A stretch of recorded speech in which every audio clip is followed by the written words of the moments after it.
चरक संहिता विमान स्थान रूप विसर्जिती विमानम श्लोक 95 तत्र प्रकृते आदीन भावान अनुव्याख्यास्याम तद्यथा शुक्रशोणित प्रकृति काल गर्भाशय प्रकृति आतुर आहार विहार प्रकृति महाभूत विकार प्रकृति च गर्भ शरीरम अपेक्षते एतानि हि येन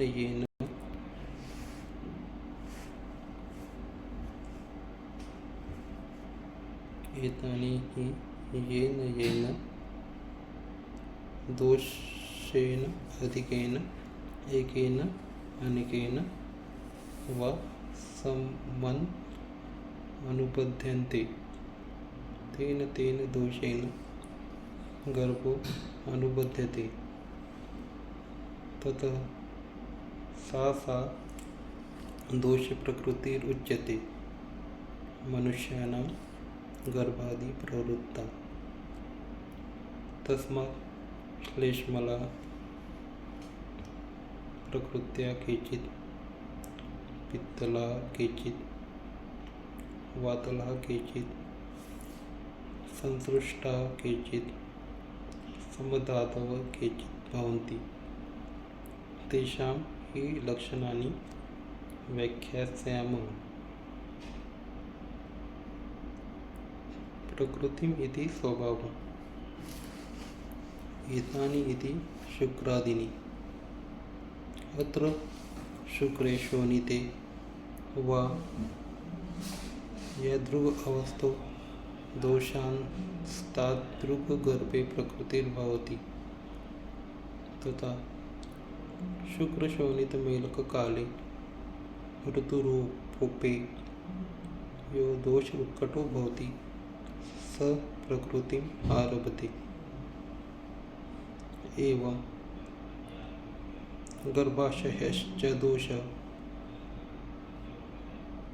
मातुर आहार विहारो तत्कालीनो यद्दोषकरण स्वभाव सा च प्रकृतिर्गर्भशरीरे भवति येषु च प्रकृति आरंभकेषु कारणेषु यद् बलवद्भवति कारणान्तरं गृहीतं च तदेव प्रकृते आरंभकं भवति कालादयश्च शुक्रशोणितम् एव कुर्वन्तः प्रकृतिजनका भवन्ति इति तन्त्रतरे शुक्रशोणितगतदोषेणैव प्रकृत्य उत्पादो दर्शितः गर्भादि प्रवृत्ते इति गर्भस्य आदिमेलके प्रवृत्ता अत्र च समैर्दोषैर् अरुद्धैर्गर्भजन्म एव न भवति इति विकृतदोषत्रय प्रकृतेर्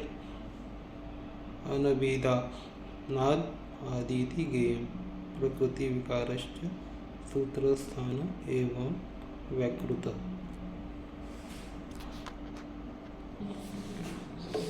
हमारा यहाँ अधिकरण चल रहा है दशविध परीक्षय भाव का। तो दशविध परीक्षय भाव जो हमें निकालना है वह एक तो दोष बल के लिए निकालना है हमें, दूसरा जो रोगी का बल रहता है वो जानने के लिए निकालना है और उसी के हिसाब से जो औषध रहता है भेषज रहता है उसकी मात्रा दी जाती है। तो यहाँ पे प्रकृति का एक सवाल आता है कि प्रकृति अगर जन्मजात रहती है तो उसका चिकित्सा में बल निकालने के लिए क्या उपयोग है, और हमें बार बार दशविध परीक्षय भाव में प्रकृति मतलब क्या जानना है। तो हमें पर्टिकुलर जिस काल में पेशेंट आया है उस समय दोषों की क्या स्थिति है या दोषों की जो प्रकृति है वो जानना जरूरी है। और वह हर समय परीक्षण करने का बोला गया है, इसलिए हर समय बदलती। बाकी जो प्रकृति गर्भ से हमारी तैयार होती है वह चेंज नहीं हो सकती है। तत्र प्रकृत्यादीन भावान अनु व्याख्यास्यामः। Now it is being told about the characteristic of Prakriti, body constitution. Prakriti, body constitution of the fetus is determined by the following 4 factors.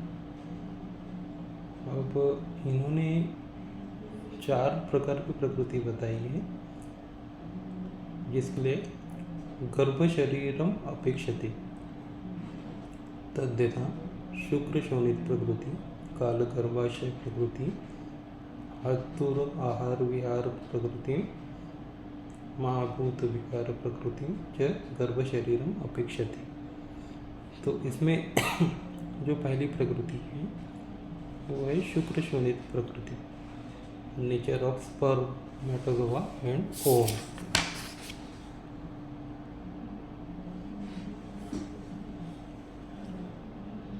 तो स्पर्म और ओवम का जो नेचर रहता है वो एक जेनेटिक कोड लेके आता है। उसके अलावा जो माता पिता का आहार विहार रहता है वो भी उसकी वजह से स्पर्म का जो उस समय की शुक्र शोणी प्रकृति रहती स्पर्म और ओवम की वो डिसाइड होती है। दूसरा है काल गर्भाशय प्रकृति, the nature that is depending on the time of gestation. अब जब एम्ब्रियो फॉर्मेशन होता है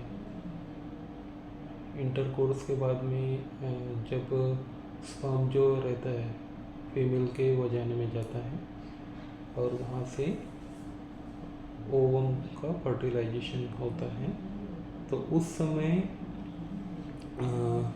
समय क्या है, ऋतु कौन सा है, ये बहुत मैटर करता है। और उसका भी जो प्रभाव है हमारे प्रकृति पे, गर्भ की प्रकृति पे पड़ता है। जैसे कि अगर कोई बच्चा का जो फर्टिलाइजेशन हुआ है वह वसंत ऋतु में हुआ है, तो वसंत ऋतु में कफ प्रकोप रहेगा। वही अगर शरद ऋतु में होता है तो वहाँ पित्त प्रकोप रहेगा। तो यह काल बहुत मैटर करता है। अगर हमें हमारी काल गर्भाशय प्रकृति जाननी है तो हमारी जो भी डेट ऑफ बर्थ है उससे 9 मंथ माइनस कर देना। मतलब किसी का जो जन्म है सितंबर महीने का है तो 9 मंथ बैक अगर जाते हैं तो दिसंबर जनवरी में जो ऋतु रहता है उसका उस व्यक्ति के प्रकृति बनने में बहुत बड़ा रोल रहता है। तो उस समय ठंड का मौसम रहता है तो कहीं ना कहीं कफ प्रकृति वहाँ बलवान रहती है। भले उसका जो जन्म रहता है वह सितंबर महीने में होता है, शरद ऋतु में होता है। काल गर्भाशय प्रकृति, the nature that is depending on the time of gestation. इसके अलावा जो गर्भाशय रहता है उसमें कौन सा ऋतु चल रहा है यह भी मैटर करता है। गर्भाशय की जो एंडोमेट्रियल थिकनेस है वो कैसी रहती है, एमनियोटिक फ्लूइड जो रहता है उसकी मात्रा कैसी रहती है, तो इसके अनुसार भी एक फीटस की प्रकृति डिसाइड होती है। उसके बाद नेक्स्ट है आतुर आहार विहार प्रकृति। आतुर आहार विहार प्रकृति the nature of food and regiment mother during the gestation period. अब ये बहुत इम्पोर्टेंट होता है कि हमारे जो कल्चर रहते हैं, ट्रेडिशन रहते हैं, ये बहुत मैटर करते हैं। आज का अगर काल देखा जाए तो फैमिली रहती है, हस्बैंड वाइफ रहते हैं, दोनों वर्किंग भी रह सकते हैं, जॉइंट फैमिली का कंसेप्ट नहीं है। तो उस मदर की आहार की केयर करने वाला कोई नहीं रहता है। फास्ट फूड कल्चर में जो मिलता है वो खा लेते हैं, तो इसका जो परिणाम होता है कहीं ना कहीं हमारे शरीर में जो गर्भ पल रहा है उस पे होता है। तो माता का जो भी आहार विहार उस काल में रहा होगा, उसके ऊपर जो गर्भ बनेगा, जो बालक का जन्म होगा, उसकी प्रकृति निर्धारित होती है। उसके बाद में कहा गया है महाभूत विकार प्रकृति, the nature of mahabhuta comprising foetus. जैसा कि हमें पता है कि सिर्फ दो ही भाव नहीं रहते हैं आयुर्वेद में जो गर्भ की उत्पत्ति करते हैं। एक तीसरा भाव रहता है आत्मा। तो आत्मा जो रहता है आयुर्वेद में पुनर्जन्म का कंसेप्ट माना गया है। आत्मा जो रहता है अपने कर्म से बाधित रहता है। वैसे आत्मा को निर्विकार बोला गया है, लेकिन कर्म से बाधित इसलिए रहता है क्योंकि आत्मा के साथ मन का भी प्रवेश उस जो एम्ब्रियो रहता है, गर्भ रहता है, उसमें होता है। और वहाँ पे जो पंच महाभूत विकार आते हैं पूर्व जन्म से, उसके वजह से जो ये रहता है, रुग्ण रहती है, उसकी प्रकृति निर्माण होती है। तो ये भी बहुत मैटर करता है। कभी कभी क्या होता है, जो ओवम है, स्पर्म है, उसकी क्वालिटी अच्छी रहती है, जो gestation पीरियड रहता है वो भी आइडियल रहता है, मदर की जो आहार विहार है उसका भी केयर किया जाता है। उसके बाद में भी कई जेनेटिक डिसऑर्डर बच्चे को हो जाते हैं, कुछ ऐसे एनोमलीज हो जाती हैं जो हम आज के ज़माने में देखते हैं, जैसा हो गया ऑटिज़म हो गया, या सिकल सेल एनीमिया हो गया, या फिर कोई जो शारीरिक या फिजियोलॉजिकल विकृति होगी, ये सब चीज़ें देखने में आती हैं। तो कहीं ना कहीं जो महाभूत विकार उसके शरीर में आत्मा के साथ प्रवेश करते हैं, उससे गर्भ की प्रकृति बनती है।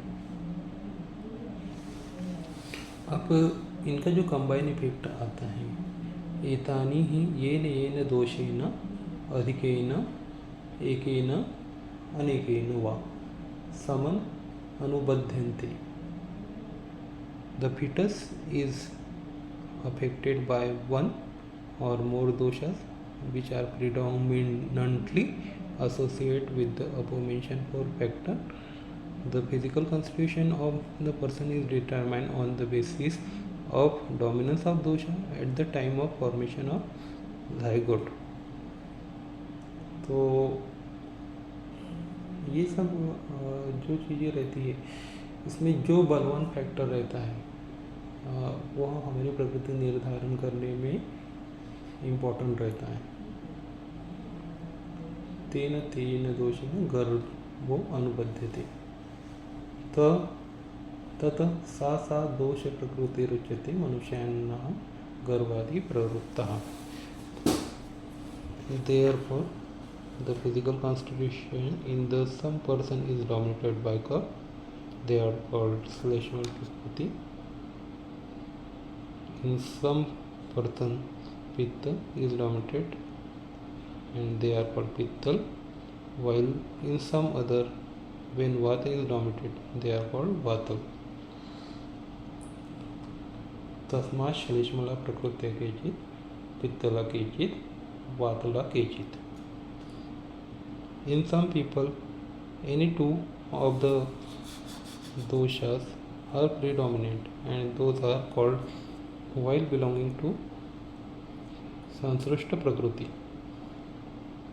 संसृष्टा केचित. If all the three doshas possessing equal strength, those belong to सम प्रकृति. और तीनों देश वहाँ समान मात्रा में समधातु जो बोला गया है केचित भवंती, तो वह सम प्रकृति रहती है. तो हर प्रकृति के हिसाब से यहाँ पे अलग अलग लक्षण आगे के श्लोक में दिए गए. तेषां ही लक्षणानि व्याख्या सैम, तो वो हमें देखना है और बार बार उसका परीक्षण करना है.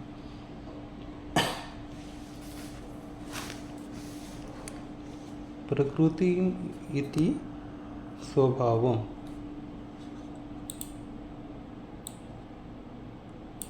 अब प्रकृति का मतलब क्या होता है कि प्रकृति मीन्स स्वभाव, दैट इज नेचर. अगर कोई पेशेंट है, उसकी श्लेष्मल प्रकृति हमने निकाला परीक्षण में, तो ऋतु अगर वसंत है और आहार विहार भी अगर श्लेष्मल है, तो दोष जो रहेंगे बलवान रहेंगे और रोगी का बल जो रहेगा वहाँ पे अल्प रहेगा. तो वहाँ पे जो औषध की मात्रा है वहाँ पे हमें अल्प से स्टार्ट करनी है, लेकिन अल्प बल है तो वहाँ पे अल्प ही मात्रा देनी है. और जैसे जैसे शरीर का बल बढ़ता है वैसे वैसे मात्रा हमें बढ़ानी है. या फिर हम ऐसा भी बोल सकते हैं कि वसंत ऋतु है, किसी पेशेंट को प्रतिशाय हुआ है और पेशेंट की पित्तल प्रकृति है, तो उसे श्लेष्म ज़्यादा बाधित नहीं करेगा, वो आसानी से ठीक हो जाएगा. और वही श्लेष्म प्रकृति वाले प्रतिशाय होता है, सर्दी होती है, तो वह ज़्यादा बाधित करेंगे. तो ये इसलिए प्रकृति जानना हमें जरूरी है. एतानि इति शुक्र आदिनी. एतानि मीन्स शुक्र, शोणित एक्सेट्रा. तो 4 प्रकृति बताई गई है.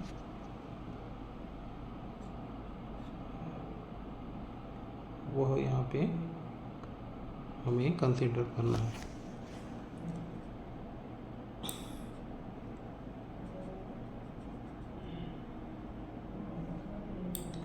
अत्र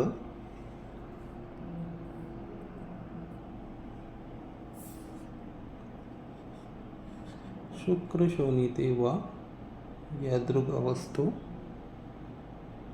दोषास्तस्तात् गर्भ प्रकृतिर्भवति.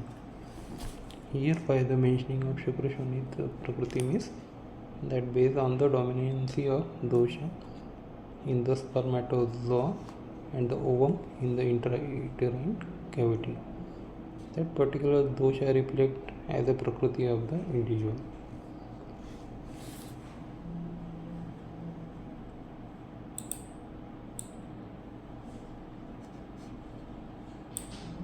तथा शुक्र शोणित मेलक काले ऋतुरूपी यो दोष उत्कटो भवति स प्रकृति आरभते एव गर्भाशयस्थ दोष.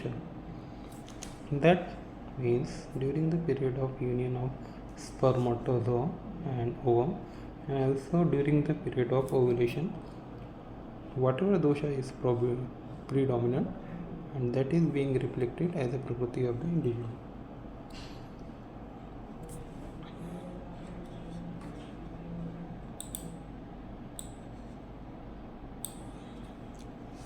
मातुर आहार विहार तत्कालीनो यद दोषकरण स्वभाव सा च प्रकृति गर्भशरीरे भवति.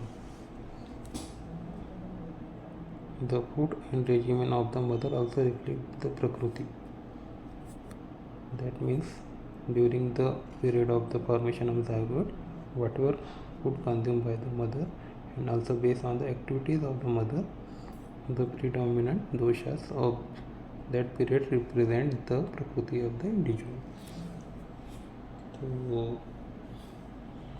आहार विहार मातृ के जब फर्टिलाइजेशन होता है उस समय भी देखना जरूरी है, और पूरे 9 मंथ के पीरियड में माता ने क्या आहार विहार रखा है ये भी जानना बहुत ज़रूरी है।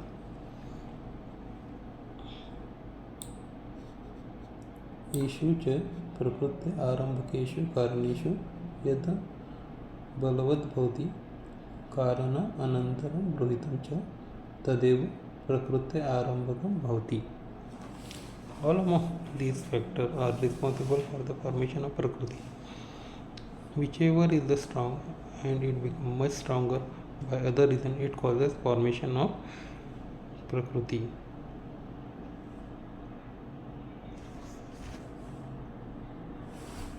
कालादयश्च शुक्रशोणितमेव कुर्वन्तः प्रकृतिजनका भवन्ति. Kal etc. are influencing Shukra and Shonit and are the cause of the genesis of the Prakriti. अब यहाँ पे एक कंसेप्ट है कि हम किसी पेशेंट को इनफर्टिलिटी होती है तो उसमें AMH वैल्यू देखते हैं। तो AMH वैल्यू देखने का मतलब भी यही है कि जैसे जैसे पेशेंट की जो ओवरीज है उसकी एज बढ़ते जाएंगी, उसकी फर्टिलाइजेशन की कैपेसिटी कम होते जाएंगी। तो काल जो रहता है बहुत इम्पोर्टेंट रहता है, इसलिए जो आयुर्वेद में बोला गया है 16 वर्ष की स्त्री और 25 ईयर्स का मेल, इनकी ही शादी होनी चाहिए, और इनकी अगर शादी होती है तो बच्चा होते होते तक एज जो है 18 साल की हो जाती है। और जब ग्रोविंग पीरियड रहती है, जो मदर की ग्रोविंग एज रहती है, तो बच्चे की भी ग्रोथ अच्छी होती है। वही अगर किसी फीमेल की एज 30-40 है तो वहाँ पे बच्चे की जो ग्रोथ है वो कहीं ना कहीं अफेक्ट होती है, क्योंकि वहाँ पे जो वात जो रहता है वो डोमिनेंसी बढ़ जाती है। तंत्रांतरे शुक्रशोणितगतदोषेनैव प्रकृति उत्पादो दर्शिता। In other scripture,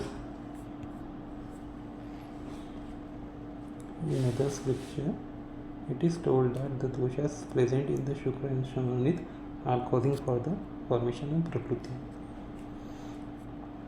तो शुक्र शोणित का फॉर्मेशन प्रकृति के लिए तो बहुत इम्पोर्टेंट है, नो डाउट।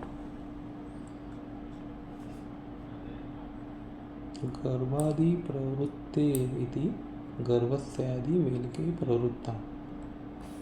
अत्र च समदोषैर्वृद्धैर्गर्भजन्म न भवति इति विकृतदोषत्रय प्रकृतेन अनभिधान इति ज्ञेयम्। प्रकृति विकारश्च सूत्रस्थान एव व्याकृतम्।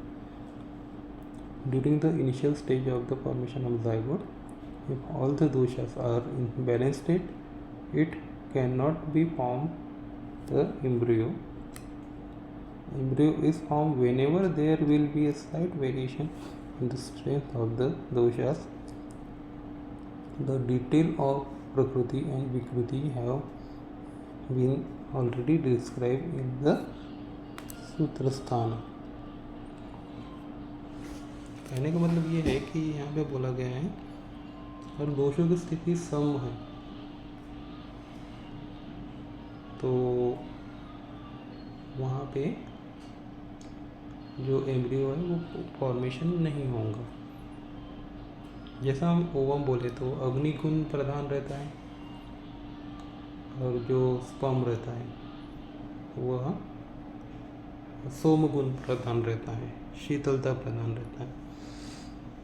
अगर जो ओवम है उसमें अगर शीतलता की प्रधानता हो गई है, कफ की प्रधानता हो गई है और दोनों के गुण सम हैं, तो कहीं ना कहीं वहाँ पे फर्टिलाइजेशन होने में दिक्कत आएगी, क्योंकि वहाँ पे कहीं ना कहीं PCOD मिलेगा या एक फॉर्मेशन प्रॉपर नहीं होगा, या और कोई भी चीज़ आ सकती है। अगर शुक्र है उसमें अगर पित्त दोष बढ़ा हुआ है तो वो भी फर्टिलाइजेशन नहीं करेंगे। तो एक्चुअल सम दोष रहने के बाद में गर्भ वहाँ पे बनता ही नहीं है। तो कहीं ना कहीं गर्भ फॉर्मेशन के लिए स्लाइट वेरिएशन जो दोषों की स्ट्रेंथ है उसमें रहना जरूरी है। तो कहेंगे जो मतलब है कि यहाँ 10वीं परीक्षा में प्रकृति बताया गया। अगर हम यहाँ पे ये 4 चीज़ें देखते हैं, शुक्र शनि प्रकृति, कालो गर्भाशय प्रकृति, आतुर आहार्य प्रकृति, महाभूत विकार प्रकृति, तो ये गर्भ के समय ही वो समझ में आता है जब फर्टिलाइजेशन होता है और उसके बाद या फिर जब बच्चे का जन्म होता है। लेकिन जब हमारे पास पेशेंट आता है, सामने आता है, तो हम ये जान ही नहीं सकते कि उसकी उस समय की प्रकृति क्या है।